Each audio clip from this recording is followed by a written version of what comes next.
RMJ Movie Reviews back again with a very warm November, kind of cold, sunny day. Well, with an on-the-fly movie review of Roman J. Israel. Starring Denzel Washington and Colin Farrell and I forget that one girl's name who's I always get her mixed up with Kerry Washington, but she was in Alien Covenant. I should know her name, but for some reason I'm forgetting right offhand. And I get her mixed up with Fannie Newton too. Either way, Roman J. Israel.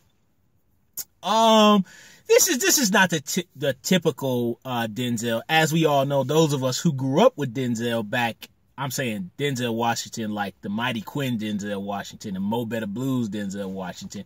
We all know that, or maybe we can even go farther back, Carbon Copy Denzel, or St. Elsewhere Denzel Washington too. We all know that Denzel Washington started out as a character actor. And he dabbled in a little bit of big budget thrillers, Ricochet being one of his most forgotten, underrated movies. I'd love to hear Denzel Washington talk about that movie now, but he doesn't seem to talk about those older movies like that anymore. But either way, until like Virtuosity and basically until Training Day in the 2000s, that wasn't until Denzel started dabbling in the Tony Scott gigantic big budget type of movie all the time. But this is kind of like Denzel harkening back to his character actor days. Denzel completely embodies this character. What I love about this movie is that Denzel pretty much embodies the character so much that I don't really see Denzel in this movie. There were Denzel-esque, hero speech moments, which we all know Denzel's like Samuel Jackson. He does those great, like, those heroic, strong brother type speeches, you know what I mean? And he does have one in this movie, but what I love about it is that, boy, does it backfire. It backfires big time. And I love the way it backfired. I thought that was just like a great twist. And also I love is that Denzel is like not leading man, I'm gonna use the word leading man sexy here. Like, Denzel is like, you could tell he's been loading up on the cheeseburgers, the fries. I mean, Denzel has got to be like pushing the scales like mid 200s here. He's pretty heavy in this movie, which I like. I like that he stepped out of his, excuse me, y'all. I like that he stepped out of the weather. I like the fact that he stepped out of his comfort zone and he's not leading man sexy Denzel here. He looks jacked up, which I think that's very good. And this character really has a lot of I'd say autistic type of attributes. Definitely there's some Asperger's in there, maybe a little bit of savant.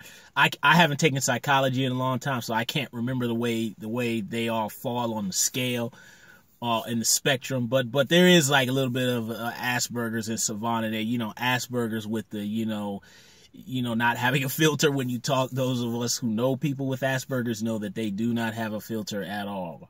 How's your hair look? Doesn't it look nice? No, and a little bit of savant with the remembering the numbers and all of that. And Colin Farrell, the man, so, you know what? Colin Farrell gives a very respectable performance here. You know, I remember back around the time when Alexander and the Miami Vice Michael Mann movie with Jamie Foxx came out. I remember I worked at a movie theater when that came out, and I remember people were really hard on Colin Farrell, particularly a lot of my coworkers, and saying they don't think he's a good actor. Now, I'm digressing a little bit. I don't think Colin Farrell's performance in Miami Vice, the movie, was good. I think that really wasn't more his fault. I think that was kind of the direction and idea that they had for that character, that movie. I just don't think that was a fit for Colin Farrell's talents. But Colin Farrell, to me, has always been an underrated actor. I always have really liked Colin Farrell. I see him do interviews on TV, and he has a very relaxed, casual. He just seems like he's a cool dude. He seems like he'd be a real cool to just chill with and talk with. And I've always been a big fan. I always liked Colin Farrell. And I like that here he was able to really, I like the fact that he's been doing a lot of smaller films lately. I can't remember the last time I saw Colin Farrell like in a big, huge film. I don't know. It might have been Total Recall. Oh, the Total Recall remake. Oh, which everybody at the time touted, it's going to be different than the Arnold Schwarzenegger version, but it's almost scene for scene stealing scenes from the Schwarzenegger version, but whatever. I don't even want to talk about that. Fright Night remake, I thought that was okay. But anyway, Colin Farrell has not been doing any more of that kind of stuff lately, and he's been going back to his character roots, talents, what I really do like. And I really enjoyed the film. Now I know there's been a lot of kind of mixed reviews about the film. Some people kind of feel like Denzel is just kind of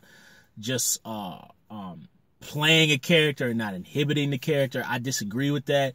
When Denzel does this stuff, I love when Denzel gets down and dirty, like in Flight and Training Day, because that's when you see the true character theatrical actor that Denzel is in those movies. And he does a lot of that here. Like there's scenes when he rambles on with that autistic thing. It's hilarious. And when you just see the way people react to him, you just go, it is the best. It's priceless. And I love even Colin Farrell's reaction to it, because Colin Farrell has played over the top type of characters before. And it's nice that Colin Farrell is pulled back here. And I just love that Colin Farrell doesn't have any prosthetics on. He doesn't, digressing, he was really good in True Detective Season 2. But, he's not the mullet and the mustache. He's just Colin Farrell. You know what I mean? Just his regular face. And I like that. Colin Farrell is just there to emote and act. If there is one issue I take with the film, I take issue that it started out as one thing, and I kind of felt, although the previews kind of show the beats in the movie, I just felt that it started as one movie and it kind of became another movie. And I think it would have worked much better if it kind of would have just stayed kind of on this awkward, weird guy. And I think the movie should have stayed with that. But then the movie kind of trails off into another, stole the money and now his life is in danger type of story. And I really wish it wouldn't have went that route. I was still entertained and I still liked it. And I liked watching Denzel kind of get bullied. And, it was nice to see Denzel not dominate all the scenes. It was nice to see him get just be uncomfortable and feel like he can't handle the situation. That was nice. But I really wish that the movie would have stuck with, kind of the odd character piece movie. I think it would have worked better in that way. But to my understanding, I think the guy who wrote this is the same dude who wrote, and I think he directed the Jake Gyllenhaal Nightcrawler movie, and also Jeremy Renner's spinoff, Born Legacy. He did too. But I like this movie. I think there's some people that are being too hard on it. But, this is a small character movie that I kind of feel took a couple missteps with the story and should have stayed on one thing. But again, I thoroughly enjoyed the acting. My favorite scenes in the movie are the scenes between Denzel and Colin Farrell. I just really love those scenes. I just love the fact that you kind of get a little bit of the hero saint speech Denzel, and then it just like smacks him in the face, and it just doesn't turn out that way like it does for Denzel in every movie. So, for me, people who are big Denzel fans and really like his movies and are okay with a smaller character piece, I recommend it. Casual movie viewers, you might not feel as satisfied. But that's my review of Roman J. Israel. Thumbs up the video, subscribe to the channel, share the video. Don't forget to ding ding ding ding ding, hit the little bell, and leave comments down below about Roman J. Israel. RMJ Movie Reviews. I'll see you soon.